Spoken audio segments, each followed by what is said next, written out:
जो तुम्हें कर्म मिला है उसे धर्म के अनुसार करो, भगवत समर्पित कर दो, वो यज्ञ हो जाएगा, उसका फल मिलेगा तुम्हें आनंद, भगवत प्राप्ति, महासुख। कर्म वही है, पर जब अहंकार से प्रेरित होकर अपने लिए करते हो सुसुख वांछा, तो उसमें अधर्म वृत्ति बढ़ जाती है। अधर्म वृत्ति निश्चित आपको भोगना पड़ेगा। यदि भगवान की शरण में हो जाओ, अबलो नशानी अबना नशई हो, वो कृपा करे तो सब क्षमा हो जाए। वो कह रहे हैं कि हम तो हम सर्वपापेभ्यो मोक्षयिष्यामि मा शुचा। नहीं तो आपका जो कर्म प्रकाशित नहीं हुआ है और आपने पाप कर्म किया वो गुप्त है, वो नष्ट नहीं हुआ, वो भयंकर रूप रख के तैयार है, अपने समय पे तुम्हें नष्ट कर देगा। एक 45-50 वर्ष की अवस्था के थे, अब उनको ज्ञान हुआ कि हमारे द्वारा बहुत अधर्म हुए हैं, अब सब छोड़ो, अब सत् कार्यों में लगो। तो उनके सामने एक स्वर्णकार का मकान था। वो बहुत ही कपटपूर्ण व्यवहार करता था, भोले भाले लोगों को असली स्वर्ण लेकर के केवल स्वर्ण का लेप करके अलंकार बेचता। अगर कोई जानता तो कुछ राज कर्मचारियों को अपने ले के अधीन किए हुए था और उसको कुछ नहीं होता। तो जो राज कर्मचारी उसके रहस्य को जानते थे वो रात में ड्यूटी देते थे। उन लोगों ने सोचा कि इतना धन इसने इकट्ठा किया है, अगर हम इसको मार देते हैं और इसका स्वर्ण ले लेते हैं तो कोई रिपोर्ट करने वाला भी नहीं होगा और हम बहुत धनी हो जाएंगे। अधर्माचरण करने वाला कभी सुखी नहीं हो सकता। स्वर्णकार अधर्म आचरण कर रहा था तो उसके अधर्म आचरण में सम्मिलित होने वाले राज कर्मचारियों ने उसे मार दिया, उसका स्वर्ण ले लिया, धन ले लिया और उसे बॉक्स में बंद करके वो निकल ही रहे थे कि वो जो धर्म पे चलना ठाना था उन्होंने देख लिया। बाहर निकले, उनका ये क्या है, अब वो तो फंस गए क्योंकि बॉक्स में उसकी लाश थी और सब बैग झोला में स्वर्णाभूषण धन था।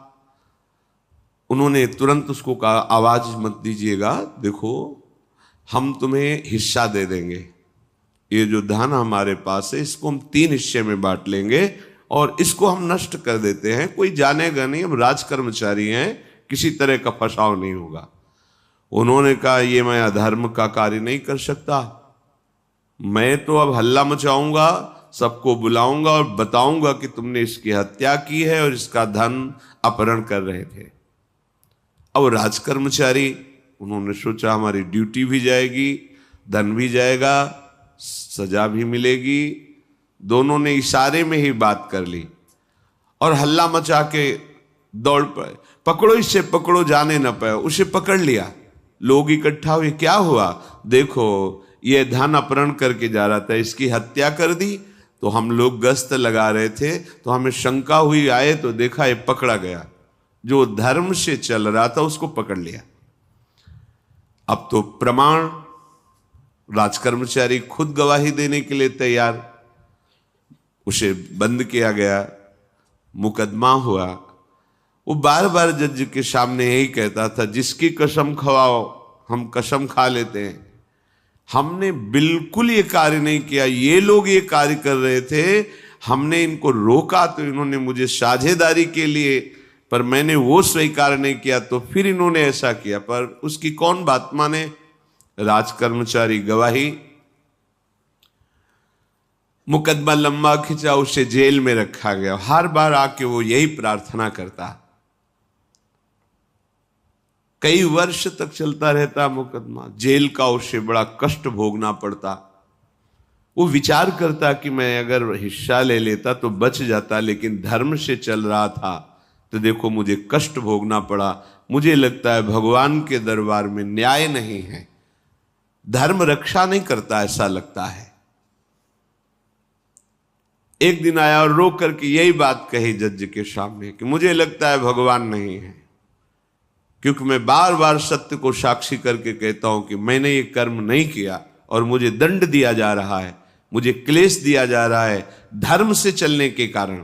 अगर मैं सम्मिलित हो जाता तो मुझे तीसरा हिस्सा मिलता और बिल्कुल बात शांत होती। ये क्या धर्म है, कहां भगवान है? जज ने इस पर गौर किया। कई वर्ष वो जेल भोगता रहा, मुकदमा चलता रहा। तब जज ने गौर किया कि बार बार ये कहता है इसकी जांच की जाए, तो हत्याकांड होते ही रहते हैं। एक शव आया वहां, जज ने मंगवाया था, जो पोस्टमार्टम के लिए जाता है, मंगवाया और कहा देखो इसका कोई नहीं है, अंतिम संस्कार के लिए अपने ही लोगों को जाना है। तो 2 कर्मचारी जो थे सरकारी, जो स्वर्ण चोरी में सम्मिलित थे, उनको और उसको कहा कि बस तुम थोड़ी देर नदी के किनारे बैठे रहना, हम और लोगों को लेकर के आते हैं। और एक आदमी को छुपा के बैठा लिया और राज कर्मचारी नदी के किनारे शव को लेकर बैठे। उसको देखा जिसको बहुत कष्ट दिया जा रहा था, सारा आरोप उसके ऊपर था, जो धर्म से चल रहा था। उसे कहा माना नहीं ना, अगर मान लेता तो तीसरा हिस्सा भी मिल जाता, बात वहीं खत्म हो जाती है। देखा, फंसा दिया, अब तेरे को आजीवन कारावास मिलेगा, कोई नहीं बचा सकता तेरे को। मेरी बात नहीं मानी, कह रहा था हल्ला मचाऊंगा, ऐसा वैसा, अब भोग। तो जज के द्वारा जो एकांत में बैठाला हुआ आदमी था, उसने पूरी बात सुनी। इसीलिए ये नाटक रचा गया था। तीनों को बुलाया और कहा तुम निर्दोष हो उस धर्मात्मा से। स्वयं इनकी आवाज से हमने सुना, ये कह रहे थे जो तुम बात कह रहे थे। तो उसने कहा कि ये तो ठीक है, अब निर्णय ठीक कर दिया, लेकिन अब कई वर्षों से मैं दंड भोग रहा था, ये कौन सा न्याय है? किस अपराध के कारण? मैं तो धर्म से चल रहा था, इसमें किंचन मात्र मेरा कोई अपराध नहीं था, फिर कई वर्ष से मैं सजा क्यों भोग रहा था? बार बार प्रताड़ना, नाना प्रकार के कष्ट क्यों भोगा मैं? जज ने कहा तुम हृदय को साक्षी करके बताओ, क्या कोई ऐसा अपराध किया है जिसका प्रकाश ना हुआ हो और तुम्हें दंड ना मिला हो? हम अब उसका कोई दंड थोड़ी तुम्हें देंगे, लेकिन तुम्हारे अंदर जो भगवान के प्रति आरोप है उसका निराकरण हो जाएगा। उसने कहा हाँ, यौवन अवस्था में मैंने किसी स्त्री को ऐसा ऐसा, और वो विरोध करने पर भी उसे मार दिया और आज तक बात कोई प्रकाशित नहीं हुई। तो बोले फिर भगवान को क्यों दोष देते हो? वो कर्म तुम्हारा दंड अगर मिल जाता तो नष्ट हो जाता, वो कर्म सुरक्षित है। उसी कर्म ने तुम्हें यहां अधर्म ना होने पर भी फंसाया और देखो तुम्हें भोगना पड़ा। तो निश्चित समझो, यदि आप अधर्म के द्वारा कोई भी सुख साधन करेंगे तो आप नष्ट होंगे। अधर्म के द्वारा आप धन आदि छीनना चाहेंगे तो आप नष्ट होंगे।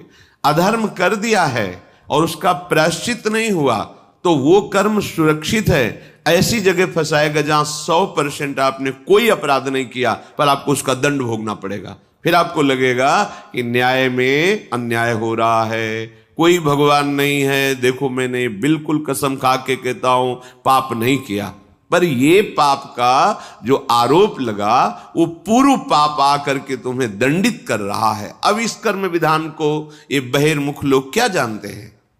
तभी कहते हैं अरे कहां भगवान, कैसे भगवान? आज तुम धर्म से चल रहे हो, लेकिन कल तुमने जो कर्म किया तो तुम शरणागत होकर भजन के द्वारा उसको नष्ट नहीं किया ना, तो वो सुरक्षित है। अवश्य में भोक्तव्यम कृतम कर्म शुभाशुभम। इसलिए श्री भगवान आदेश कर रहे हैं यज्ञार्थात् कर्मणोन्यत्र लोकोयम कर्म बंधनः तदर्थम कर्म कौन्ते मुक्त संगः समाचर। मुक्त हो जाओगे, न काम तुम्हें अधीन कर पाएगा, न पाप अधीन कर पाएगा, परमानंद में डूब जाओगे। केवल प्रभु के लिए कर्म करो। ये अगरबत्ती, धूप बत्ती, आरती, पूजा, प्रभु को अपना नहीं माना तो ये थोड़ा शुभ कर्म बन गया, बस ये तुम्हारा प्रायश्चित नहीं होगा। जो तुमने अधर्माचरण के अगरबत्ती धूपबत्ती से खत्म होने वाले नहीं हैं, उनके लिए तुम्हें नाम जप करना पड़ेगा, नाम कीर्तन करना पड़ेगा। नाम कीर्तनम यस्य सर्व पाप प्रणाशनम, समस्त पापों का नाश करने में समर्थ है। राधा राधा राधा, कृष्ण कृष्ण कृष्ण, गोविंद गोविंद गोविंद। भगवन नाम, अगर भगवन नाम का आप निरंतर जप करने लगे तो आप स्वयं तर जाएंगे और लोगों को तार देंगे। मम भक्तियुक्तो भुवनम पुनात सतरति सतरति सा लोकान तारयति। जो भी कर्म कर रहे हो वो भगवान के लिए भावना करो, उस कर्म को भगवान को समर्पित करो, तो तुमसे पापाचरण नहीं होगा। जो पापाचरण हो गए हैं, 10 मिनट केवल बैठ करके अपने घर में ही ताली बजा के मंजीरा लेकर के, इसे नाटक मत समझो, आडंबर मत समझो। नहीं, जो आडंबर और नाटक किए हैं ना, वो जब अपना नाटक फैलाएंगे तो तुम उस नाटक से निकल नहीं पाओगे। माया का नाटक है। भगवान नाम कीर्तन, ये जो लोग कहते हैं ना कि भगवान तो हृदय में बैठे, दिखावे की क्या जरूरत है। अगर इतना बोध हो चुका है भगवान हृदय में बैठे, तब तो आप सिद्ध हो गए। केवल वाणी से बोल रहे हो, मन मानी आचरण कर रहे हो, दुर्गति को प्राप्त हो रहे हो, तो है ना सबके हृदय अछत विकारी, पर सकल जीव जग दीन दुखारी। सबके हृदय में बैठा है, पर दुर्दशा रोक रहा है क्या वो? क्यों? क्योंकि तुम केवल बातों से कहते हो तो सबके हृदय में बैठा है। ऐसा अनुभव किया?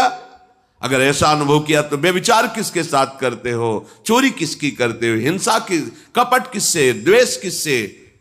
बस केवल बातों से बात नहीं बनती। ये कर्म बातों से नष्ट नहीं होता, इसके लिए अनुष्ठान करना होगा नाम का।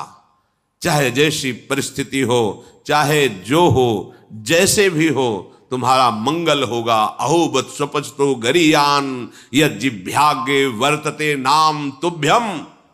वो नीच आचरण करने वाला, अभक्ष पदार्थ खाने वाला भी यदि भगवान नाम उच्चारण करता है तो परम पावन हो जाता। अहो, आश्चर्य की बात, बड़े बड़े प्रायश्चित जिसे पावन नहीं कर सकते, भगवान नाम उसे पावन कर देता है। जय शीत हरिवंश विचार के मनुज देह गुरु शरण गही, सकई तो सब पर पंच तजी कृष्ण कृष्ण गोविंद कही। कृष्ण कृष्ण गोविंद क्या जाता है? हम तो ये नहीं कह रहे कि तुम नहा के जपो, तुम ऐसा जैसे हो जहां हो, गोविंद गोविंद राधा राधा राधा वल्लभ श्री हरिवंश, तुम पावन हो जाओगे प्यारे। तुम्हारी दुर्गति, तुम्हारी विपत्ति, तुम्हारी उन्नति में जो बाधक कर्म है उनको नष्ट करो। किसी से भीख मांगने की जरूरत नहीं, कृपा की। अगर नाम जप नहीं तो कहीं भी भाग के चले जाओ, देख लो तुम्हें क्या मिलता है। नाम जप करो, तुम स्वयं देने वाले बन जाओगे, मांगना मिट जाएगा जन्म जन्म का। विश्वास करो, जैसे भी हो। नहीं छोड़ पा रहे गंदी बातें, शुरू करो, नाम को तो अंदर लाओ, वो तुम्हें इतनी सामर्थ्य देगा, सब छूट जाएगा, सब छूट जाएगा। विश्वास करो। आज तक जितने बड़े बड़े ऊंचाई के पद पर पहुंचे हुए महात्मा हैं, सबके मूल में नाम पाया गया। निरंतर नाम जप, निरंतर अभ्यास करने से होता है। विश्वास करो, इसके बराबर न तीर्थयाटन है, न कोई अन्य साधन है। नाम कलयुग केवल नाम आधारा, सुमिर सुमिर नर उतर ही पारा। जिसने नाम का आश्रय ले लिया महासुखी हो गया। पर जब तक तुम्हारे पाप कर्म भस्म नहीं होते, तब तक तुम्हें आनंद नहीं मिलेगा। इसलिए विश्वास करके दीर्घ काल तक सम्मान पूर्वक, आदर पूर्वक हृदय में नाम जप करो। जब पाप वासनाएं नष्ट हो जाएंगी, पाप प्रवृत्ति नष्ट हो जाएगी, तब आनंद की धारा, तुम्हें कोई भी विपत्ति, कोई भी संकट परास्त नहीं कर पाएगा। प्रश्न होता है कि हम बहुत प्रयास करते हैं पर सफलता नहीं मिलती। प्रयास को कहते हैं पुरुषार्थ, और सफलता नहीं मिली उसको कहते हैं प्रारब्ध। कभी कभी प्रारब्ध बहुत जोर का होता है, जो बड़े बड़े ऋषि मुनियों के ऊपर भी हावी हो जाता है। पर पुरुषार्थ व्यर्थ नहीं जाता। यदि वो सत है तो तुम्हारा पुरुषार्थ भी तो असत है। अगर राधा राधा बीच में बोलते रहो और प्रभु की भावना कर लो कि 8 घंटे से जो काम कर रहा हूं वो समय और वो कार्य दोनों प्रभु को समर्पित करते हैं, अब ये सत्य पुरुषार्थ हो गया। अब प्रारब्ध को बदलने की सामर्थ्य आ गई तुम्हारे पुरुषार्थ में। खिलवाड़ नहीं है जो तुम एक भी कर्म करते हो, वो कर्म सुरक्षित है, वो तुम्हें दंड दे के रहेगा या तुम्हें सुखी करके रहेगा। असत है पाप है तो दंड देगा, सत है सुकृत है तो सुखी करेगा। विश्वास मानिए, ये सत्य वार्ता है, ये कोई चाटुकारिता की बात नहीं है। सत्य सत्य रहता है, चाहे जो युग हो चाहे जो समय हो, सत्य अपना प्रभाव दिखा के रहता है। इसलिए भगवान का आदेश है, तुम्हारा जीवन भगवत प्राप्ति के लिए, आनंद में डूबने के लिए, मस्त होने के लिए मिला है। ये मस्ती नशा में नहीं है, ये मस्ती दूसरों के शरीर का मांस खाने में नहीं है, ये मस्ती दूसरों की हिंसा व्यभिचार इसमें नहीं है। मस्ती है स्वात्मानंद की, जब कोई चाह नहीं, कोई परवाह नहीं, मृत्यु भी एक खिलौना लगने लगे, उसे मस्ती कहते हैं। वो मस्ती आती है भगवान नाम जप से। शुद्ध ज्ञान का प्रकाश हुआ, मरने का भय खत्म हो गया, क्योंकि शरीर राग नष्ट हो गया। इसलिए सावधान होकर जो जहां जैसी भी परिस्थिति में हो, भगवान नाम सदैव अपने पास रखो। राधा राधा कृष्ण कृष्ण गोविंद गोविंद, देख लेना, निहाल हो जाओगे, निहाल हो जाओगे, मस्त हो जाओगे। हमारी बात मान लो, हमारी प्रार्थना मान लो, कुछ इसमें नहीं लगता। इसमें न पैसा देने की बात कह रहे, ना कोई संयम नियम की बात कर रहे। जैसे बने, मन नहीं लगता, मत लगने दो, ये बड़ा दुष्ट है, ये लगता है हमें दुर्गति कराने के लिए। अगर इसकी हां में हां मिलाओगे तो ऐसे निंदनीय कर्म कराता है, घृणा होती है अपने मन से।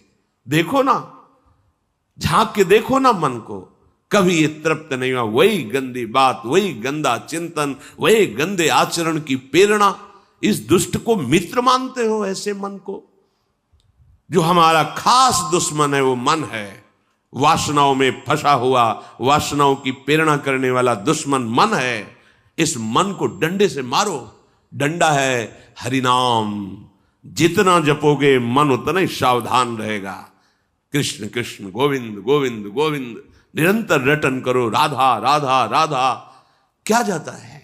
जिह्वा से नाम उच्चारण कर रहे, शरीर से अच्छे कर्म कर रहे हैं, विचार अपने आप पावन होने लगेंगे। विचार पावन हुआ तो महात्मा हो गया, चाहे वो गृहस्थ हो चाहे वो विरक्त हो। तो ध्यान दीजिए, हमारे पुरुषार्थ को प्रबल करने वाला और प्रारब्ध को नष्ट करने वाला एक ही महान समर्थ है, भगवान नाम। इसके सामने कोई साधन बराबरी नहीं कर सकता। ये महामहिम नाम भगवान का है, भगवान को भी अधीन करने की सामर्थ्य रखता है। ये जो निकृष्ट भाव बैठा हुआ है, बेटी हुई उदास हो गए, लड़का हुआ थाली बजाओ घंटा बजाओ, जिससे बहुत बड़ा, बिल्कुल ठीक नहीं है। ये बेटा होता किससे है? बेटी से ही होता है। तुम किससे हुए हो? किसी मां से हुए हो। वो क्या थी? किसी की बेटी ही थी। कैसी मूर्खता छा गई है, गर्भस्थ बेटी की कोई परवाह न करके उसको, ये क्या है? कितने राक्षस वृत्ति में आ गए हैं हमारी। राक्षस भी अपने बच्चों को नहीं खाते। कितनी राक्षसी बुद्धि। हम सुंदर दिखना चाहते हैं, समाज में सम्मान पाना चाहते हैं, और पाप कर्म कैसा?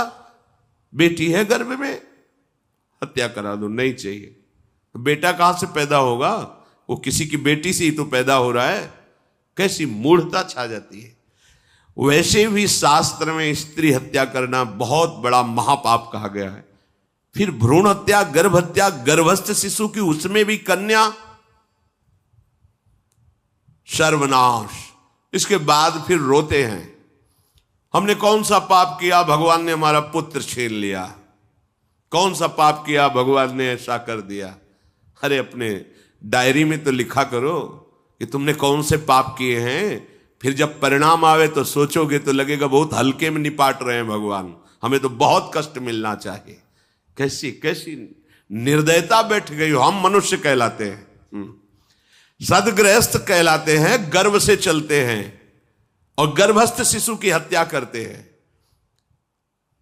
मान जाओ, ना सत्संग सुन रहे हो, ना शास्त्र स्वाध्याय कर रहे हो, इसलिए तुम्हें पता नहीं कि तुम कौन सा पाप कर रहे हो। ऐसे ये पाप, कुछ पाप ऐसे हैं जिनको वज्र की लीक कहा गया। वज्र की लीक में मिटाल नहीं सकते, तुम्हें भोगना पड़ेगा।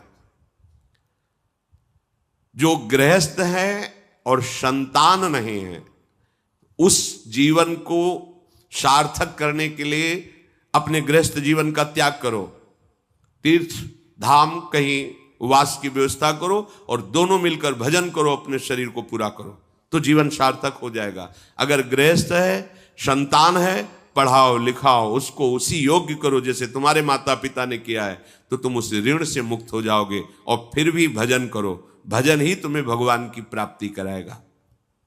दूसरा, जो अपने धर्म से भ्रष्ट हो चुका है, उसका जीवन व्यर्थ है।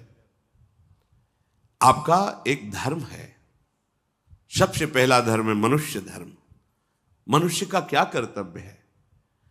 अपने प्राणों का भी बलिदान देकर दूसरे की रक्षा करना, और यहां अपने मन को सुख पहुंचाने के लिए दूसरे की हत्या कर देना। कैसा राक्षसी भाववृत्तियों में आ गया। देखो, अगर कोई माता बहन एकांत मिल जाए तो बस राक्षस जैसे टूट पड़ते हैं, ऐसे स्वभाव, मार दो, जला दो, काट दो। बड़ी दुर्गति होगी, देख लेना, यहां भी होगी।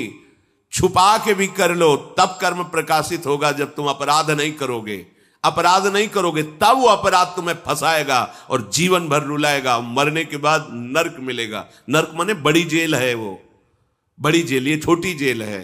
जैसे बड़े अपराधियों को बड़ी जेलों में भेजा जाता है, तो विश्व ब्रह्मांड की सबसे बड़ी जेल और वहां के सबसे बड़े जेलर यमराज, वहां दंड मिलता है। आप ऐसा ना सोचिए कि ये सब गप है। गांव में जैसे बात करे तो लगता है गप है, जब जेल हो आते हैं ना तो कहते हैं। एक गांव में मिले थे, कहा था कि अगर रोज 5 जूता कोई गांव में हमें मारे तो हम उसे सह लेंगे, लेकिन दोबारा जेल जाने वाला आचरण नहीं करेंगे। दिखा रहे थे कि देखो कैसे कैसे कष्ट वहां के कैदी भी मारते हैं जो बहुत पुराने हो गए हैं, वो हमको अनुशासन में रखते हैं। ऐसा ऐसा कितना कष्ट।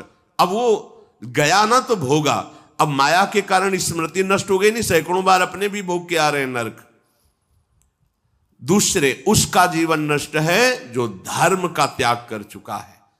तुम पिता माता से प्रकट हुए, तुम्हारा धर्म है माता पिता की सेवा करना।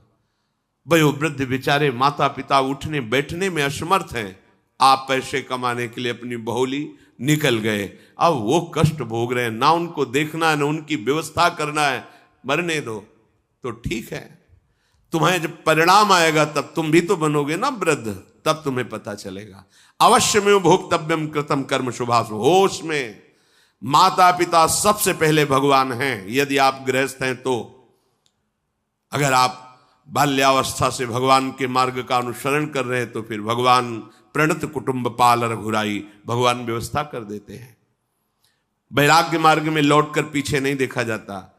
हमारे भगवान के अवतार मानेंगे महाप्रभु चैतन्य देव, नवयुति विष्णु प्रियाजी माता सची छोड़ के चल दिए। आद्य गुरु भगवान शंकराचार्य भगवान के अवतार मां केवल छोड़ के चल दिया। भगवान के मार्ग में यदि ऐसे चले तो भगवान संभाल लेते हो, परम पद मिलता है 21 पीढ़ियों को। मां तो बिल्कुल नजदीक है, 21 पीढ़ियों को भगवत प्राप्ति हो जाती है। और शब्द है प्रणत कुटुंब पाल रघुराई, भगवान स्वयं उसके परिवार का पोषण करते हैं। पर यदि गृहस्थ धर्म में हो और अपने माता पिता का त्याग कर दिया, उनकी सेवा नहीं करते, वो दुख भोग रहे, तो नरक यंत्रणा मिलेगी और जीते जी तुम उन्नति को प्राप्त नहीं हो सकते। तुम्हें भले उन्नति दिखाई देती हो, बाद में परिणाम देख लेना आप। तीसरा, जो दूसरों के भोजन छीनने की चेष्टा में रहता है, कैसे इसका धन अपहरण कर लें, कैसी जमीन अपहरण कर लें, कैसे इसकी अव्यवस्था पैदा कर दें इसके जीवन में, जो केवल अपने ही सुख को देखता है उसकी दुर्गति होती है। तीसरा, उसका जीवन व्यर्थ है। जो दूसरों के सुख का अपहरण करके सुखी होना चाहता है, सदैव केवल अपने सुख में डूबना, सोचना कैसे मैं सुखी हो जाऊं, अधर्माचरण करूं, छीन लूं, क्या करूं, कैसे करूं, उसका जीवन व्यर्थ है। और चौथा, जो आए हुए साधु महात्मा अतिथि का अनादर कर देता है, अपमान कर देता है, सारे सुकृत नष्ट हो जाते हैं। ये 4 का जीवन बिल्कुल व्यर्थ हो जाता है। इनको असत जीवन कहा गया है, वृथा जीवन कहा गया है। इसलिए हे युधिष्ठिर, ये 4 दोष कभी हृदय में ना आने पावे। आरूढ़ पतिते दत्तो मन्यायोपहृतम चेयत व्यर्थम तु पतिते दानम ब्राह्मणे तस्करे तथा। बहुत ध्यान देने योग्य बात। जो वानप्रस्थ या विरक्त भाव संन्यास ले लेते हैं और कुछ वर्ष चलने के बाद मैं तो इस पे नहीं चल पाऊंगा लौट जाते, उन्हें घोर नरक की प्राप्ति होती है। कुछ भी कर लो, ये भारी अपराध तुम्हें नरक की प्राप्ति कराएगा। मार्कंडेय जी महाराज युधिष्ठिर को उपदेश कर रहे हैं।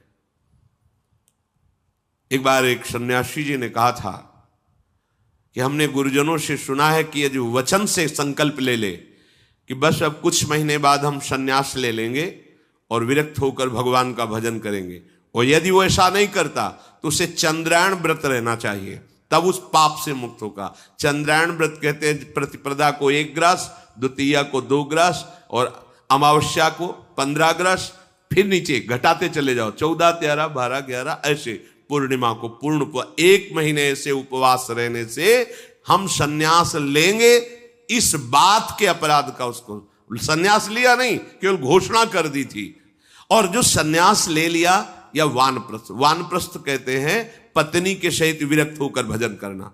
गृहस्थ में थे, अब निर्णय कर लिया कि अब आजीवन हम ब्रह्मचर्य रहेंगे और भगवान का भजन करेंगे, धाम तीर्थ वन आदि में रहकर वो जीवन में दोनों भजन करके भगवान की प्राप्ति में लगा, उन्हें वानप्रस्थ कहते हैं। सन्यास जो पूर्णतया वैराग्यवान होकर केवल भगवान के आश्रित जीवन। सन्यास मार्ग में माता पिता परिवार का दिया हुआ कुछ स्वीकार नहीं किया जाता, उनके द्वारा भरण पोषण नहीं स्वीकार किया जाता। अगर स्वीकार करता है अपने धर्म से भ्रष्ट हो जाता है। ये मनमानी आचरण, न शास्त्र स्वाध्याय है, न सत्संग में श्रद्धा है। मनमानी आचरण से अध्यात्म मार्ग प्रकाशित नहीं होता। जिसने सन्यास ले लिया और वो फिर गृहस्थ में लौट जाता है कि अब हमसे तो होने वाला नहीं, तो उसे आरूढ़ पतित कहते हैं। आरूढ़ पतिते दत्तो मन्यानयोपहृतम चयत, उसको दुर्गति प्राप्त होती है।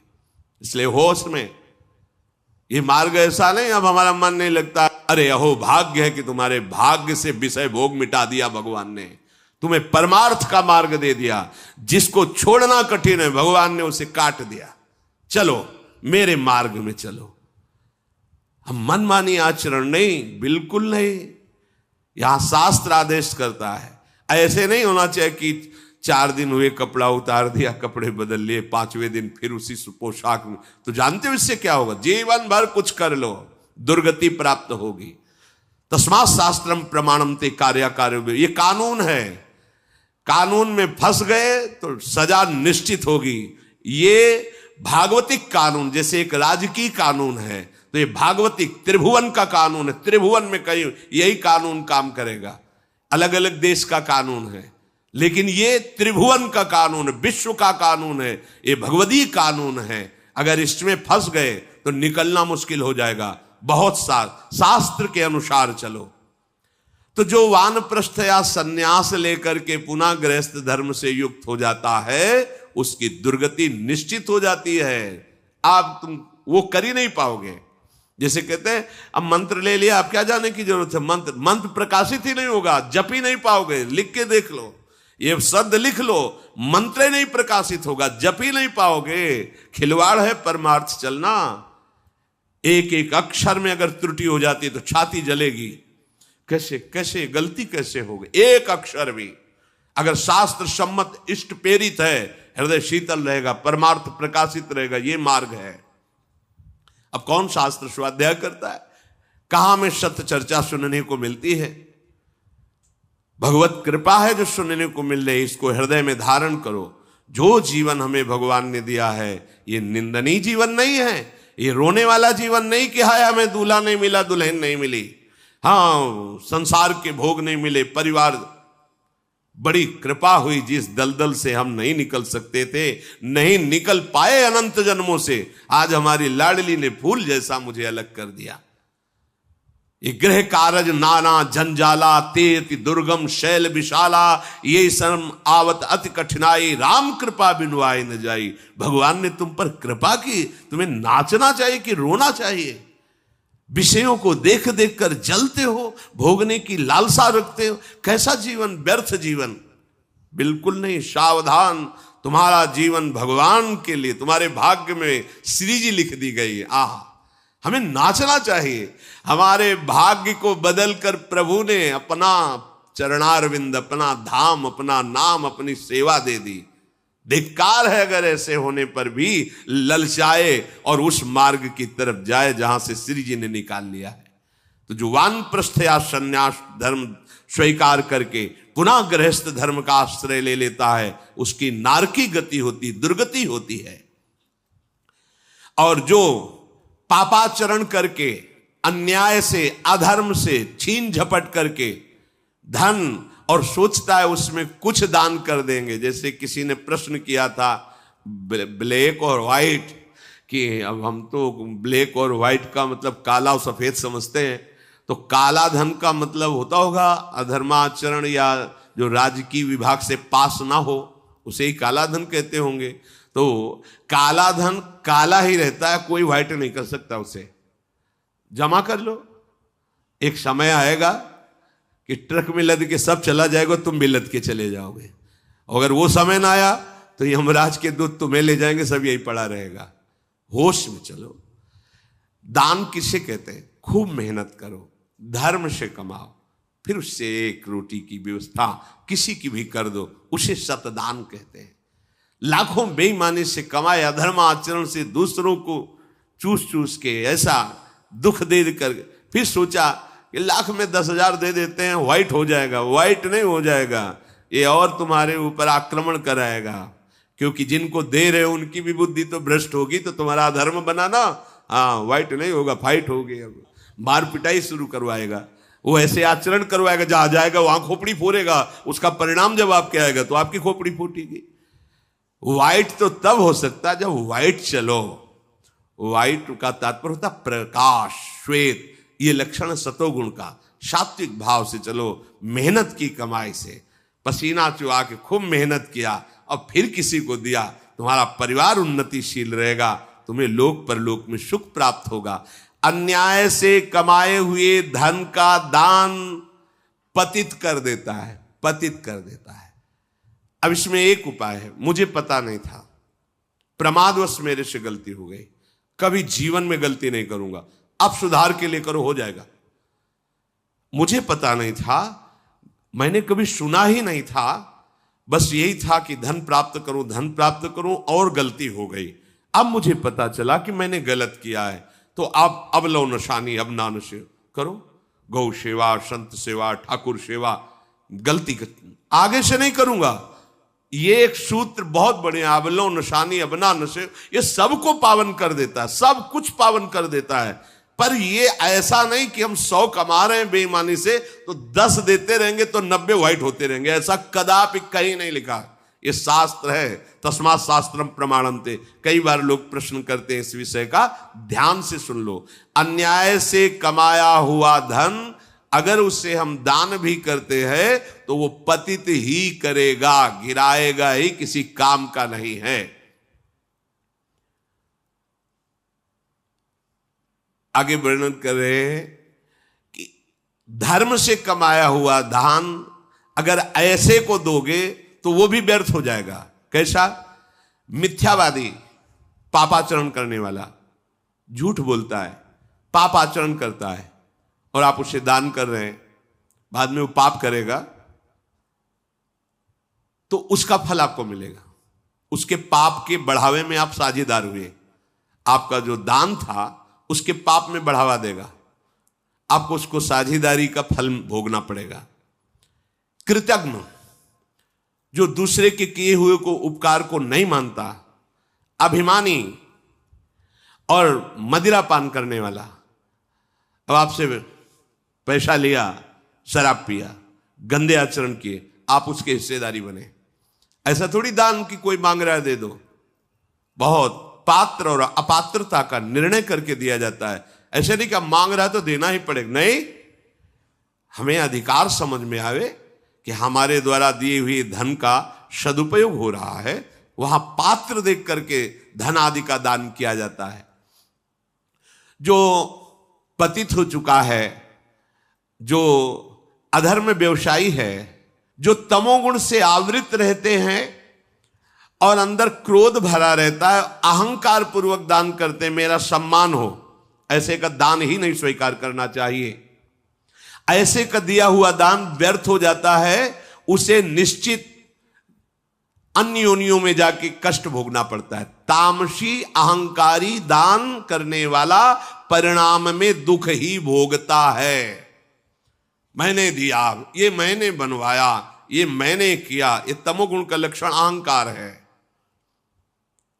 श्रेष्ठ मंत्रवेत्ता सतमार्ग में चलने वालों को दैन्य होकर छुपा कर दान देना, ये उत्तम लोगों की प्राप्ति कराने वाला है। देखना है, धर्म से चलता है। हम जो धन देंगे उसका धर्म में प्रयोग होगा। मंत्रवेत्ता है, निरंतर मंत्र का अनुष्ठान करता रहता, पावर है। अगर हमारा धन ऐसी जगह गया तो हमारे पापों का नाश करके उत्तम लोगों की प्राप्ति कराएगा।